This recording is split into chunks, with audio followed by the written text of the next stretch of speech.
వ్యవస్థాపక అధ్యక్షులు గారి ఆధ్వర్యంలో సాధారణ సమావేశం నిర్వహించుకోవడం జరిగింది। ఈ సమావేశంలో రేపు రాబోయే కాలంలో జర్నలిస్టుకు సంబంధించిన సమస్యలపై ఇతరత్ర ప్రభుత్వానికి సంబంధించిన ఏదైనా అవకాశాలు ఉన్నా కానీ జర్నలిస్టుల సంక్షేమానికి సగర్వంగా అందేలా చూడడం కోసం మా వ్యవస్థాపక అధ్యక్షులు గారు ఇక్కడ సమావేశం ఏర్పాటు చేశారు। ఈ సమావేశంలో వివిధ పత్రికలకు సంబంధించిన మా పత్రికా విలేకరులు పాల్గొనడం జరిగింది।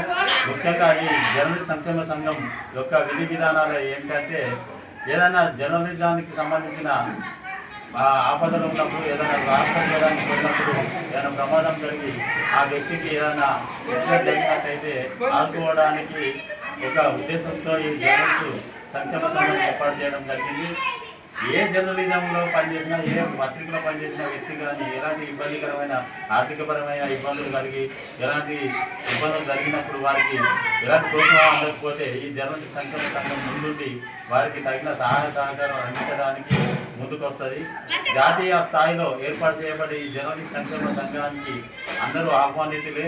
ఒక పత్రిక అది కాకుండా ఏ పత్రిక విలేకరైనా ఈ సంక్షేమ సంఘంలో చేరి వారికి సంబంధించిన ఇంకో జర్నలిజానికి సంబంధించిన ఇబ్బందికరమైన విలేకరులకు ఏమైనా ఇబ్బందులు ఏవైతే వారి సహాయకాలను అందించడానికే నిర్మించబడ్డది కాబట్టి దయచేసి ప్రతి పత్రికా విలేకరు కానీ ఎవరైనా కానీ ఏ పత్రిక సంబంధించిన వ్యవస్థాపకులు కానీ మా జర్నలిస్ట్ సంక్షేమ సంఘానికి సంబంధించిన వేములవాడ నియోజకవర్గానికి సంబంధించిన అందరూ ఇందులో పాల్గొనవచ్చు।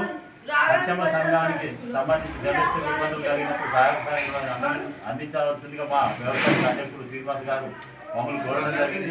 ఈ సాధారణ సమావేశం ఏర్పాటు చేయడం జరిగింది। వారికి మా కృతజ్ఞతలు తెలియజేస్తున్నాం। ఇప్పటి వరకు జర్నలిజానికి సంబంధించినంత వరకు ఎలాంటి సహకారాలు బయట నుంచి అందించే సంస్థలు లేవు। ఈ జర్నలిస్ట్ సంక్షేమ సంఘం ఏర్పాటు చేసి దీన్ని ఇంకా ముందుకు తీసుకుపోవాల్సిందిగా మేము ఆయనకు హామీస్తున్నాము। ఈ వేములవాడ పట్టణ కమిటీ జేఎస్ఎస్ పదవిగా కాకుండా బాధ్యత తీసుకొని ముందుకు సాగాలని రాష్ట్ర నాయకత్వం తరఫున కోరుకుంటున్నాం।